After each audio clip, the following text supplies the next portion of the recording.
kuma hatta annabawa da manzanni kowa yana shayin ya je tsaya gaba ga Allah subhanahu wata'ala ya masa magana akan ceto.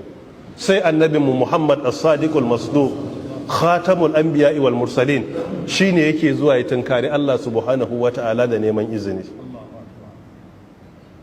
Jama'a, filin kiyama babbar magana ce. Kullum ka kwanta in kai salihin bawa ne to tunatar da kanka kuma ranar da zaka kwanta na rasuwa.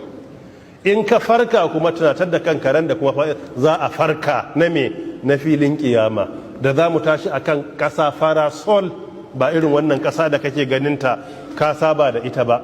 Ba za ka ga wani hanyar wusatu ko hanyar baitama ko hanyar wai jabi ko hanyar katamfe ko gwarin ba za ka ga waɗannan hanyoyin ba. Kasa ce kawai za ka ganta farasol, za a canja ta yadda ka san gari ka tashi farasol a kanta ba za ka ga wani layin anguwarku ko garinku ko ka ce ai ga mashigar Kaduna ko ga mashigar Kano ko ga hawan Mambila ba, duk wannan ba za ka gani ba. Allah ta'ala ka samu wanye lafiya. Na'am, don haka mu rike wannan addu'a, Allahumma qini azabak yawma tab'ath ibadak. Idan muna karanta su muna roƙon Allah, rana ɗaya ne idan ka dace Allah ya karba, daga nan sai kare ka daga azaba ran da yake tada bayin nasa. Shi yasa buke da waɗanda suke karkashin inuwar Allah a filin kiyama, su Allah yana sauwaka musu jarrabawa. Allah ta'ala ya sa mu a cikin wanda suke shiga karkashin wannan inuwa mai albarka.